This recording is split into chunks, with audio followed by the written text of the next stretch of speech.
This is Big Man Tyrone, and you're about to watch the MtG Cabal cast with your hosts, Woad, Thirsty, and Reptar. Sub to us on all your podcast networks at MtG Cabal Cast and YouTube. All right, guys, welcome to the newest episode of the Cabal Cast. We're a little bit late on this one, but this is going to be our Thanksgiving episode, hence my traditional holiday dress of a bathrobe and a beanie. So today, in honor of Thanksgiving, we're going to go over what we're thankful for in Magic, both, seriously, ironically, what some of our good memories are, et cetera, and then, of course, we'll end on picks as always. So but this is going to be a very oddly positive video from me, so buckle in for this one. Yeah, I like the idea because a lot of people talk about Magical Christmas Land in terms of the game, what they'd like to see, how things play out. Nobody really kind of talks about Magical Thanksgiving Land, So it's interesting to look back at the year or set of years, what have you, and discuss what you enjoy about the game. I took a look back at the last year and came up with a couple of things. And one of the things I like is this is a year, it's more like 2 or 2.5, I can't remember when it started, of WotC just pushing the envelope with card design space and got us out of the rut of these kind of middle years where everything was just mid-range and boring. When they don't push design space, that's how you wind up with like 5 years of Green Black X as the best deck. And when you push design space, that's when you wind up banning cards. And I would rather have them ban cards than play against Siege Rhino for 4 years. So Siege Rhino didn't do anything wrong. No, it was his pals Gideon and Thoughtseize that really just kind of took it home. You're right. Oko into Uro into Omnath, and let's not forget about the companion mechanic. These were all very push designs for one reason or another, and yeah, we're kind of in this new world order when it comes to the color pie and what's going to be powerful now when we've been blue-green X for a while compared to black-green X for a while, and I think that's fine overall because it means WotC R&D still doing their job to some degree. Yeah, they might not be testing the way we like, or they may not clock as many hours as we expect, so weird things like this happen, but it's still more enjoyable than those middling years. And I do understand the problem with you buy into paper and it gets banned out from underneath you, and now you're just looking at zeros. Those cards that did have dollar values attached to them have zeros, and especially if you haven't played them enough to make your money back or recur some kind of the ROI on those, it is a huge feel bad for bannings. I do get that, I really do. I just like the idea that they push companions, I think, a little more than anything else because it was a brand new keyword, and I've maintained from the beginning that companion as a keyword, not the problem. The companion abilities themselves, the problem. And you can kind of see that in Yorion. Yorion is basically the surviving soul surviving companion out of the bunch. And Yorion is so powerful, it's being played in Death and Taxes in Legacy. They're just calling it noodle taxes. And it just flickers out all your important permanents and allows you to reset the board. It's all over Historic, Pioneer, Modern. Dumb. It's everywhere. And that card is going to be powerful no matter what because of the abilities. Lurrus shows up to some degree as well because Lurrus is a very powerful card regardless of the fact that you have to pay 3 to get the first copy out of your sideboard. Right? Zerda, the Firefox, extremely good in EDH. Solely unplayable now in Legacy because the companion mechanic was nerfed. And then you look at the rest. Gyruda combo survived because there was no companion tax yet, and the card was really good. But the moment you taxed it, it fell off because the ability itself, not terribly good if you have to pay 8 or whatever it is for that card as a whole. It's too slow. But the mechanic is ripe for actual reintroduction later on and some amendments to what actually happens with these cards instead of being so overtly powerful to begin with. And I like that. I like that they experiment. And so, for 2020, for better or worse, show that WotC's still willing to push the envelope in terms of development. And that's something I enjoy and I'm thankful for because this game would stagnate and wither away if it was just, cons to return to Rav again. Like if that was all we got all the time, people would just bail from this game. I mean, it's they always talk about having the rock paper scissors meta, right? You have mid range, you have aggro, and you have control, and that's what you want. And I will say, prior to War of the Spark, we had a really good time where that was actually happening, and it was incredible. Haven't really got that since, unfortunately, but Yeah. they got it right for a period, and then that's better than it was, like you said, during the cons meta when it was just, well, it's getting better. It's getting better again. Yeah, were you playing It's Abzad mid still range or better. blue black control? Because that's all you could play at that point. Like, Yeah. that was ridiculous. So, for me, one of the things I am most thankful for, and I'm going to get cheesy real quick and then move on to the real reason, is obviously my co-host. Everything he does is great. But something I'm really thankful for myself, and I'm going to echo Efro here, the Gathering. I just met up with a friend last night, actually, who was coming to pick up a collection, and we just reminisced about working events together, what it was like behind a booth, some of our favorite interactions. I met you at an event. Yeah. It was just, Couple of that's one of the things that I'm most thankful for with this game, is that it has allowed me to travel, make some really good friends that I've had for most of my life. Yep. Officiated weddings for them. They've been groomsmen or bridesmaids for me. Like it's been great, and I am really thankful that Wizards of the Coast has allowed something like that to exist and has been able to bring this like nerd culture into the mainstream. As much as D&D is a mainstream right now, I don't think that happens without Magic the Gathering. But that's in Magic or Magic adjacent, one of the things I'm most grateful for with Magic, and the fact that, at least for a time, we had large in-person events. Who knows if that will ever come back again. Yeah, and a lot of people are kind of feeling the same way. Like, you can play Magic, but it's not the same without the Gathering. It's just not. Playing digitally gets you your fill for enjoyment of the game itself, but the aspect of coming together with people is just not fulfilled. And no matter how you want to try and close that gap with Spell Table or playing over Zoom, etc., it's just not quite the same as traveling to an event with people and the kind of circus that comes with it. You're not you're not meeting new people, making new friends. What was that tagline? Travel the world, play, whatever.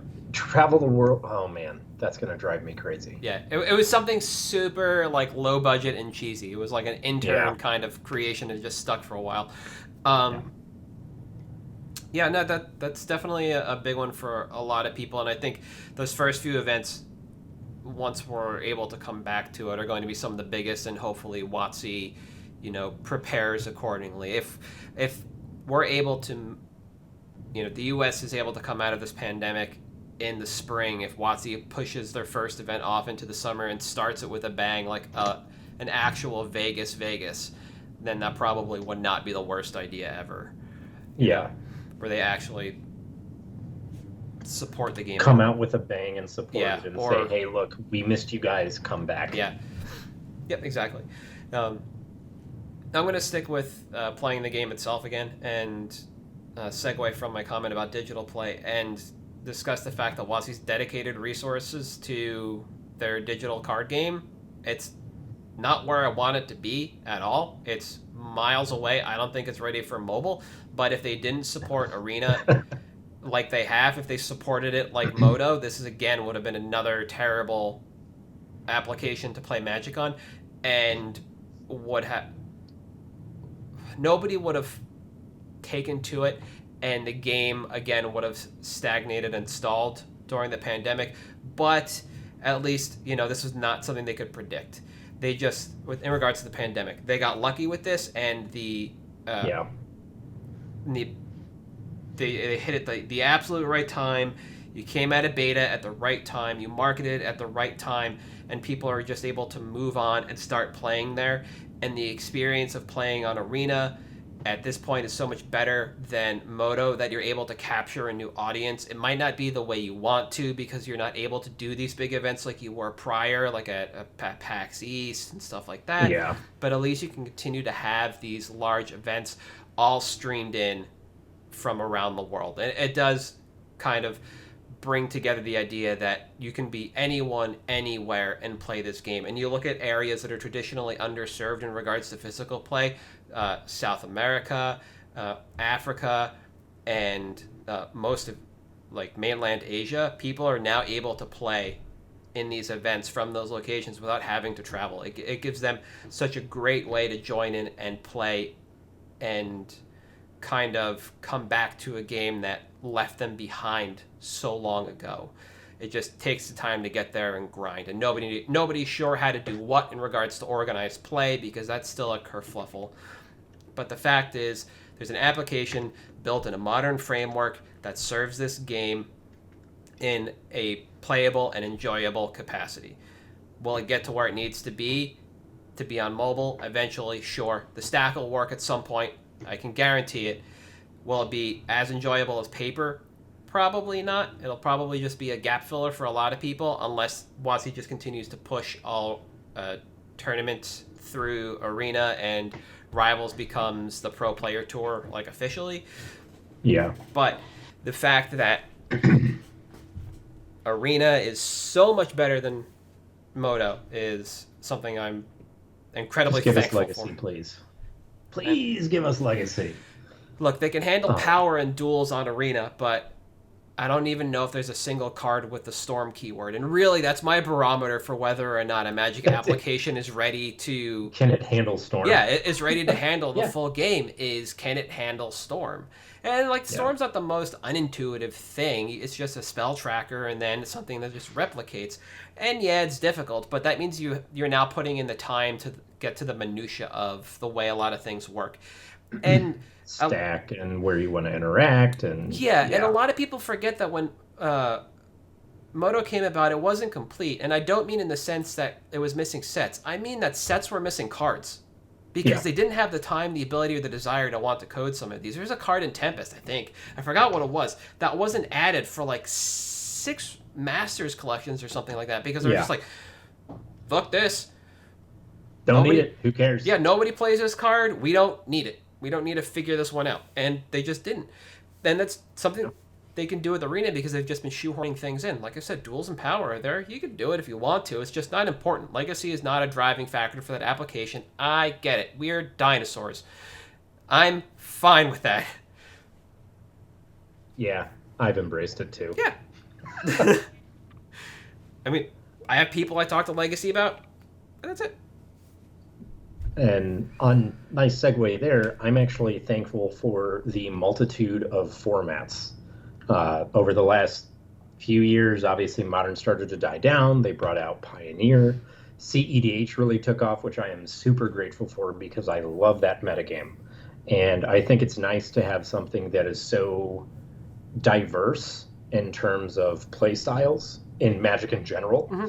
And the fact that through no design of Wizards, probably, nostalgia has played a really good part in maintaining these old formats, like old school, middle school, pre-modern, any of that stuff, overextended when that was a thing.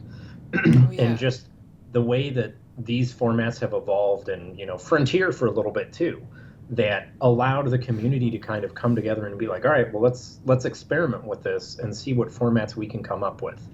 And I think that's led to a lot of innovation, not just within the play space, but also in game design in general, with other games like Flesh and Blood. I don't know if anyone's played that. There's a couple formats that are popular, quotes, there's no paper play, so who knows, that some of my friends have tried out where it's almost like a monthly rotation. Okay. And I just think it's nice to have people approach other games in a very, flexible manner as well. Oh, yeah. And I'm obviously financially it's been great for old school and the reserve list. Mm-hmm. But in general, I just think it's nice that, eternal formats exist. The players are incredibly loyal to whatever formats they're loyal to. And because of that, those formats continue to grow. Yeah. And I think that probably inherent in the product design of a CCG, but nobody's done it better than Magic because they've done it longer than anyone else. So Yeah, I agree. And a lot of that stuff too is kind of player created, WotC adopted. Pauper and Peasant were not yeah, WotC branded formats for the longest time. They were just things to do on Moto, um, yep, Wizard's Tower, or Battle Box. They're very Battle similar, Box but is I don't great. think they're Yeah, the same. It's just like you pick a set and like you just have a bunch of cards from the set. mm-hmm. You essentially play like 5 color Magic off the pile. It, tiny leaders, things like this. It's all just like community led uh, activities and like desire for a new format. Like, hey, we're tired of just playing Magic the standard way. People played Emperor for how they want to do multiplayer. There was like that. Star. Yep, exactly. That was the one I was going to get to. If you want to know about that, I think you could like tweet at BDM and he'll tell you everything you need to know about Yeah, that format or that way to play the game. And it's just this Magic is this weird like Honda Civic of CCGs where you can do almost anything with it because it gives you such a great foundation to build off of. Like you can't do a lot of this in Yu-Gi-Oh or Pokemon. It's nigh impossible because how the games are kind of built to be very much in that one-on-one, you know, aspect. framework. Yeah, Yeah, and that's not really extendable to a game with more than 2 people at a time. It's kind of interesting like that, and it's not something you really think about at any given time because you read the rules for Magic and it's just heads up 1v1. The fluff is all about Urza and Misha just going at it. It's the brothers' war. It's them. It's them fighting. That's who you are, and it was never meant to be extended, yet it is because the framework for the game was just so open and amenable to that. It's kind of remarkable, like you said, when you look at other CCGs, how this just doesn't really happen elsewhere. yeah, Like, there's a lot more that I'm thankful for in regards to the game. My playing of this spans the last 20. Yeah, it's 2020 right now. I started playing probably around 2000 somewhere. We're talking about this like Nemesis era. yeah, I've seen yeah, I've seen a lot come and go, and I think for me it's always like short term what I like about the game because the game's always changing and always evolving. But what is always there and what I always enjoy are the people I've met along the way and the events that I've been to and remember. Like I remember the M10 pre-release. It was I never wanted to buy a playmat. I always wanted to win a playmat, but I yeah. broke down and I bought the Dragon Skull Summit art playmat and had it altered there with like this cool rock squid and dragon. Like I remember that. Nice. I remember playing in like Goblins vs. Dredge in Legacy for a pack of revised and opening demonic hordes at the end. Like it. That sucks. Yeah. Oh, we decided to it was me and a buddy, and like, Yeah. I think he had them. I was on Goblins, he was on Dredge, and I think he had the majority of my cards. Like, he needed the rest of Dredge. So we were like, we decided to split and then just played best of 7 and said fuck it around game 3 and just cracked the pack. Yeah, nice. Like it's stuff like that. It really is that tagline that we're trying to remember. It's like see the world play Magic, and like it really does live up to that. And being able to have this game in our lives that offers such a unique experience compared to other games, such a unique play style, the ability to meet people and enjoy their company and the game with them in a different way than you would others is incredible. Like working Konami events for Yu-Gi-Oh, like working YGS's, it's similar but it's wildly different. It's the same thing going to like anime conventions as a vendor. It's like you go to an anime convention not to really meet people and hang out unless you know people that are there already that are like in attendance or they're like running stuff for you. You go there because the event is great as a vendor. It's an amazing event to actually like buy and sell at compared to a Magic Fest. Yeah. Magic Fests are just almost purely social events that happen to have a large scale card tournament at it. You can't even compare it to like chess, which the majority of this game was built off of. Our ELO system was built off of chess. Our tournament software and pairings built off of chess, and I believe all the tiebreaker math is also taken from chess. It's just you can't compare what this game is and what this game does to anything else of its ilk. Maybe Bridge, because people are super adamant about that game, and people all over the world of all age groups play that game and travel to go play like Bridge. Paolo he was a Bridge player before he was a Magic player. On my way to Magic Fest Toronto, the last one they had, I was seated next to somebody who was going to like the Bridge World, whatever it was, at the same event hall in Toronto. That might be the only other one, unless Munchkin is as big as I think it is still. But I don't think there's a world tour for Munchkin. Like, no. Poker's super adamant, but those circles are tight knit because that involves money and gambling, and there's hard feelings here and there. Magic, yeah, sure. When you get to the top echelons, there's still a little bit of angle shooting and gambling in that regard, and we've all read the articles about who scoops to whom and when. But it just provides this unique experience, and I don't know. To me, it's like my foundation of thankfulness is cool. The game's here, where I can now build one of my longest-running hobbies that's created such great memories for me and given me such great times over the years. Speaking of great memories and great time over the years, I am thankful that despite their best efforts, Wizards hasn't killed Magic yet. Again, intentional or not, they haven't managed to fuck it up bad enough that it's dead. No. Somehow. Who knew? Yeah. I still think, about 4 years at this point, but I hope I'm wrong. Because, like you said, they've been pushing design, and it's been reasonable-ish. Yeah. Recently, outside of Uro, Oko, and Astrolabe, but those were all 2019 cards. 2020 has been relatively okay-ish, although I guess Uro was the beginning of this year. It barely counts. That was before Rome. No. The beginning, Uro wasn't Theros Beyond Death? That was last September, my guy. Oh, yeah, it was. Yeah. There we go then. So that was all 2019. Oh, no. Theros Beyond Death was January 24. Of 2020? Yeah. Damn, I thought it was September. Look, the weather here is the same starting in September. Zendikar Rising was September of this year. Yeah. But yeah. Okay. So I think the past few sets have been reasonable. I like the direction that that's going, because if it continues like that, maybe they won't kill it somehow. Yeah, look, we're not whiz kids over here. Wrong. Yeah, I don't think there's a shelf life on this game. It's shuttered when Hasbro says it's shuttered.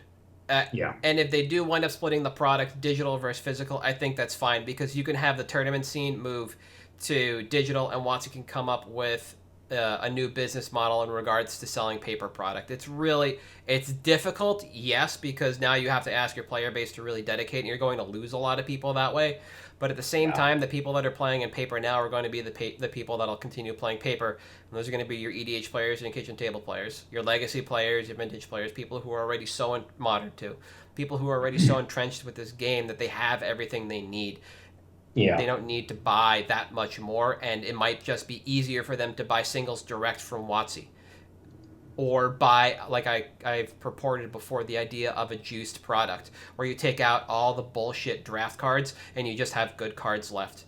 And you no longer draft Secret in layers. person. Yeah, effectively. You no longer worry about draft in person. It's all handled digitally. Super easy. You can do it wherever you want. And all your Magic Fests and your... maybe a Magic Fest change to something else. It's just a bunch of side events and like that kind of circus. Your Mythic Championships just all move to digital, and you support any and all formats you want on Arena, because in my mind that's the end goal. And at that point, you actually you can do what you want in regards to your digital packs. If you want to be like Pokemon and put codes in your packs for redemption online, by all means, you can do that. Please. It's worked for Nintendo for forever. I love it and I hate it. Anime shows are awesome. If we have Pokemon boosters that we need to crack for singles for display, those codes go in the case for $1 a piece, and people will buy them. It's just like gravy in your packs, because now you can play digitally. You don't have to worry about spending money in 2 locations. Yep. It's a lesson to be learned. WotC failed with that game once, and Nintendo has succeeded where WotC failed. Maybe it's time WotC looks the other way in that regard. But I maintain there's a way to keep paper alongside a digital platform if they want to push digital. They just have to, like I said, change the business model a bit. And it's difficult, and you're going to have to ask your players to really kind of accept and accommodate that.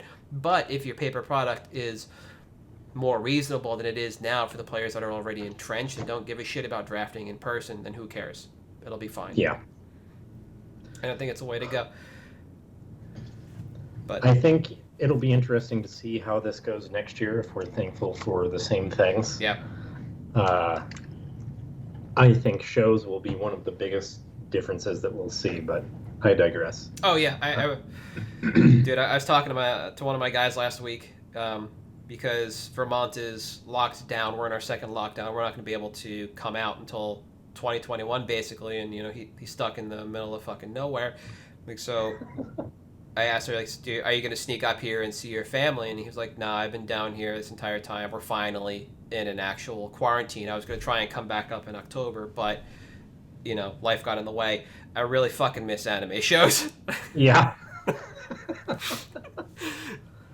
Like, unsolicited. And I was like, you and me both, buddy. The 6-hour workday to just, like, make Infinite. Oh, man, if you, like, we're here to give you some inside baseball for vendor information. And, like, the inside track is anime shows are amazing compared to everything else. No matter what you take away from this, if you have the ability to vend an anime show, do it. Yeah, you can pay dirt. You can sell anything. Mm-hmm. Anything. Yeah. The only problem is, unlike Magic Fest, anime shows have a wait list forever long. For tables, you have to basically sit on that wait list and like work your way up the ladder as people drop out over the years. So if you ever think you're going to vend an anime show, start applying now. Like Anime Boston for 2021 is frozen with the list of people that were able to get tables for 2020. I assume the rest of them around the world are the same too. Like, I haven't been to Anime Expo in a while. That's the one I really want to get back to. But like Otakon, SakuraCon, OhioCon, like those are all going to be insane next year, especially with the way Pokemon's booming. Yeah. Gen Con had the option to refund and go back or keep your booth and not get a refund. So they were a little bit of both. Yeah. But yeah, and you take the ability to go back to Gen Con every time too. Like Gen Con Origins, you always re-up on. Always. Even if you're international, re-up. You still do it. Yeah. But Thanksgiving. Yep. You ready for picks? I am. All right, I'm going to steal this first pick away from you. Okay. So, for me, I've come back around on this card. I stopped paying attention. I didn't believe it was going anywhere, and then all of a sudden people started looking to buy Blatant Thievery. So, Blatant Thievery, old card from Onslaught, 4 triple blue sorcery for each opponent, gain control of target permanent that player controls. Land, planeswalker, whatever you want. That card was awesome. You can see in the stocks graph, I left it up for the entire lifespan that stocks has. It peaked at 6, it came back down, and we're now seeing it come back around. It was reprinted in Commander 2015, and that really big trough that we see, I'll bring up the stocks graph again, around Ixalan is because it was in the Explorer of Ixalan's pack. So this is a card that I forever was just an EDH card, because when the format started, things were big and goofy and slow, and as more people got into the format, things got more refined, more resources came out. Nobody really cared about Blatant Thievery anymore. They cared about bribery, and they care about treachery, which do a little less and a little more at the same time. Bribery allows you to go through your opponent's library. Treachery untaps your lands, right? So it's a little bit better overall than Blatant Thievery. So what's going on with Blatant Thievery? Well, taking a look at Rec kind of gives us what we need here. And we're seeing that it goes in a lot of standard commanders that just kind of play this longer game, that are prepared to get to the mid to late game. But in the meantime, what's coming up are some of the pirate generals. And a lot of the cards beginning to associate with this are more pirate cards. And look, everybody loves some good booty. That's all I gotta say here. And pirates actually have a number of ways to ramp this card out a lot faster than you would expect, with things like Dockside Extortionist, and I had another card in here. Brass's Bounty. That's the one. Right? Where you just make a bunch of treasures and you cast this ahead of curve. And it's weird to think that this is just kind of a thematic card for what pirates do, but that's kind of the best connection you can really make right now. Casual EDH. Yeah, you look at all the pirates that this is associated with, the majority of the things they do is steal cards from the top of your library or like peer into your opponent's hands and things like that. Except Atali. Atali, the Primal Storage, the dinosaur from Ixalan, flips cards off the top of everybody's library, and hey, if you hit Blatant Thievery, cool. You get to cast your own Blatant Thievery for cheap. But Blatant Thievery is now kind of surpassing the mark for, well, this is this mid to late game card, and it's being pushed up. Smothering Tithe, hell of a card. That allows you to pump out Blatant Thievery real early. And then we just have standard ramp otherwise. We ramp spells keep getting made. The ramp color combination generally includes blue, and if you're going to play a longer, a little more dirtly game, this is a card you can put in there, and you can copy it with Riku, fork it, twin cast it, whatever you need to, just kind of take advantage of it. But you can cast it a lot sooner now than you have been able to. Yeah. So it's kind of in an interesting place. And then buried deep down, let me find this card because I totally forgot about it. Actually, I'll just type the name in together. Kaza Royal Chaser. I started seeing a lot of weird synergies as I was looking through this, and I think the reason we're going to see a pop, and I'll discuss this in my timeline, is because of the party mechanic. So Kaza Royal Chaser, I just got it up from Gatherer, right? Tap. The next instant or sorcery you spell you cast this turn costs X less to cast, where X is the number of wizards you control as this ability resolves, right? So I have a note here like yay wizard tribal, but it's also kind of the party aspect of things where wizards fit in your party, and so thus by extension Kaza Royal Chaser is kind of this building block for where we might be going with the next year's worth of Magic. So there's already interest. We know we're getting more wizards, so this is yet another card that we're going to try and get out ahead of.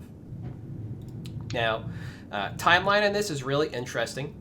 Card Kingdom's buy price has been the same all weekend. They are buying more copies now than they were last week. The TCG market is holding pretty steady. The number of copies that are LP or better have dropped from 64 to 60, but there is immediate arbitrage opportunity. Card Kingdom is paying more than a number of TCG player listings, or at least they were. It looks like the lowest now is $2.25 with 78-cent shipping. But there are a handful of vendors that still only have copies for $3 and change that have more than 4. So as this card continues to rise and both market and average go up, buy lists are starting to pick up on this because this is a card that's just finally hit demand and it's low population to begin with. Everything's going to move. If you're able to buy in now around this $350 mark, then there's money to be made immediately. If you're able to buy in under 5, so between $450 and $5, I believe the profit is going to start to come in around Strixhaven. That's when we get the rest of the wizards. Yeah, that's where it'll start. From Strixhaven we go to D&D, and then that's really it right there. So that's the April set and the summer set, I believe. Yeah. January, April, July-ish, right? So we're looking at 6 months out is if you can get in between $350 and $5, where you'll actually begin to see real numbers. If you want to buy and flip this immediately in TCG Player, you absolutely could. You could buy quantity now and just relist it on TCG Player, and you should start seeing sales pretty quickly because this is, like I said, has just been churning over the weekend. People are starting to move in on Blatant Thievery. The synergies are here, and unless we get another reprint of quantity, this is going to be a card that just slowly attritions, just like Bribery. It'll be gone. And I do not think another Commander printing is quantity. No, and I think especially, in a normal circumstance, maybe. Certainly not with the rate print runs have been going lately. No. Looking at the full art compared to the regular, it's 10 cents different. Mm-hmm. I don't really think there's any downside here on any of it. So I think this is really solid. Yeah. Of note, there's only 21 listings for the extended art foil. and they very quickly reach $5 from $1. Wait, so, for what card? for Kaza, sorry. Oh, yeah. I see what you're saying. Yeah. Yeah. Kaz is an interesting synergy card if you want to look at the Wizards thing, absolutely, and get ahead of that. Sorry. Yeah. Yeah. No, yeah, sorry. Not Blatant is also good because, as you touched on, having this kind of thematic connection is one of those weirdly valuable things that a card can have, almost more than a tribal connection. Mm-hmm. Because tribes can come and go. Sometimes Elves is good, sometimes it's not. Whereas casual players running thematic decks Yes. is always popular. Yeah. Thievery will always be popular as long as there's pirates and magic. Thanks, Ixalan, for making that a thing that people thought about in the game. Yeah. It's just how it is. Yeah, the more I looked into this, it moved from cute to real a lot faster, and it took a lot of time to really suss out, like, okay, why are all these pirates here? What's going on? Just because Beckett Brass doesn't really read as the kind of card that would support Blatant Thievery, but as you begin reading what all the pirates do, you're like, oh, this is just Mr. Steal Your Girl .deck. Like, yeah. Dread Pirate Roberts. it's true. As you wish. All right. Mine is something that we in the Cabal were involved in a couple of years ago, and it's highlighting the cyclical nature of the reserve list. I am picking Pendrell Mists from Weatherlight. It is a blue enchantment that every creature now has Tabernacle. So why am I picking this? Well, we're currently on a downward trend, and if you bring up the stocks graph, you'll see that way back in the day, this card was about $1.40 in 2016. And then something happens and it spikes up to $5. It starts a gradual downward trend for about a year and a half. And then in 2018, it goes from $4.35 to $30 overnight and has been gradually ticking down since, until this past fall, about a year and a half later, when we saw a little bit of a surge in price going along with the reserve list spike, and now we're back on the downward trend. So why am I picking this then? Because worst case scenario, this is a place to park your money for about a year and a half and then buy list for a profit. Yep. It's pretty simple. It happens like clockwork every year and a half, seemingly, like 15 to 19 months, goes back up, and every time the floor has gotten a little bit higher. So it's something that I think timeline-wise, yeah, you're looking at a little bit longer. You're looking at, again, 14, 19 months, somewhere in there. Mm-hmm. But I think getting in at like $5, $6, you can trade it out at $7, great. Do it all day long. That's fine. And I think that there's no way you can lose because, one, it's a reserve list. Two, it actually sees a decent amount of EDH play. Three, the number of quantities, or the quantity available on TCG Player has gradually been dropping over the last 3 months, while the price has been declining as well. So it went from between LP near mint, we were at about 84, and we're down to 62 listings now. So that's another sign that prices are going to correct in an upward trajectory. Maybe a little bit sooner, maybe not. Yep. I think that this may be, however, one of those cards where, courtesy of a couple of spikes, it actually has made its way into decks and has made its way into collections that are probably not going anywhere. So I think that this, in terms of buy-in, probably looking at about the next 2 months tops that I would want to get in. And sell out, you'd be looking at, again, about 14, 19 months, somewhere in there. But, and I'm sure you remember when it hit its peak in 2018, I mean, there were buy lists available for $15. Oh, yeah. Immediately. And it was just an incredibly good time to just have a ton of this card laying around that previously had been $5, because you were buy listing for a triple up, which seems pretty good. Yep. Yeah. So this was a card that's not easy to, not difficult to force, because it's good, like, and not in the way that EDH rec shows. Like, rec shows low adoption. Yeah. But there's still adoption, and and what we're seeing is like Grand Arbiter, Hannah, Ship's Captain, like these like taxing style decks that just want to be a pain in the ass. It doesn't have to be adopted by that. This is definitely a playable card elsewhere. When we discussed this pick, and I thought we'd picked it earlier, but only because we've talked about it for so long. This is something that actually, this is a card that followed us. So this came out of not the Cabal. There was just a number of us that made a move on this when it was the MTG Finance, the subreddit, when it was their Discord. There were a number of people that are still in there that moved on this card. This was one of the first ones where we were just like, all right, we have a little bit of capital. Let's fire our lasers and see what happens. And it was one of our first experiments at trying to move the needle on a reserve list card. And it worked, and it's an important lesson to learn. And we've talked about this before with things like pyramids. Like, you can force this, absolutely. But what you really want is either a sustained price or this kind of cyclical nature where if you force a card that you're unsure of, you want it to feel safe that it drops and comes back. And the drop will never be lower, should never be lower than your buy-in point, as you mentioned. So it's stepwise, but also cyclical. And it's a good example of why parking your money in the reserve list is never a bad decision, because even some of the lowest hanging fruit will see an uptick. And as long as you're paying attention to what you have, you can get out at a profit because it just keeps coming around. Like you said, somewhere in that 15 to 19 month gap, or not gap, 15 to 19 month marker, it just comes back around and it's going to spike again, and you just need to be prepared for it. Start preparing like a month early. Just keep your eyes on it, and then you can get out. Somebody else will buy in and pick up your position, and the world keeps turning. And it's not the stock's equivalent of, a rope, but it's kind of as close as you're going to get to like dividends. Where you just sit on it for long enough, you cash out because it just roped for you essentially.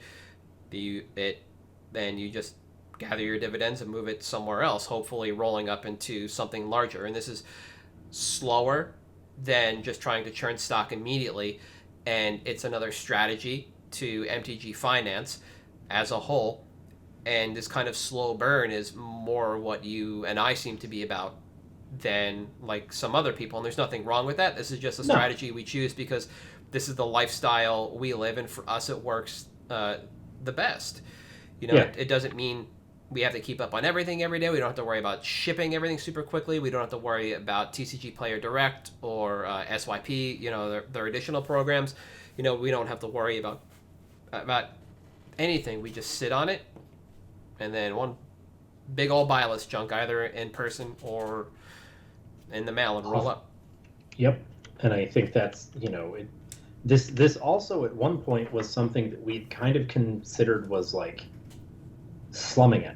Yeah. That getting like these penny reserve list cards or these like $2 reserve list cards is like, well, I've said, I'm happy to slumlord all day long. Yeah, your Grim Feast over reserve list cards. Yeah. And I think this is one of the few areas where that is viable, is specifically with the reserve list, where slumming your penny specs is worth it, because as you can see, eventually they're going to be worth money. It's reserve list, well, maybe not money, but you'll never be out less than what you paid. Yeah. So I think it's nice to periodically revisit that with evidence such as pendril mists, rather than just saying, hey, this happens every time. So exactly. Here you go, guys. This is your evidence. Yep, exactly. And this also provides evidence to the fact that you don't have to continue to read cards and look back at the reserve list and say, what on the reserve list is going to spike because of this? Nothing spiked pendril mists. Nothing new spiked pendril mists, unlike Second Chance and some other odds and ends that actually synergize well. No, pendril mist is just a card on its own. And it's the reserve list and the cyclical nature of the reserve list that makes it a good long-term pick. So I'm happy with it. It's definitely a lesson, and that's what we're here for. Yep. So if you're ready to take your bathrobe upstairs, I think we can call it for the week. Alrighty. We are at MtG Cabalcast on Twitter, Patreon, Facebook, YouTube. You can find the podcast on Audible, Stitcher, Spotify, Apple Podcasts. And I am on Twitter at Halt I Am Reptar. I am at Thirsty Sizzler. And we'll see you guys next week.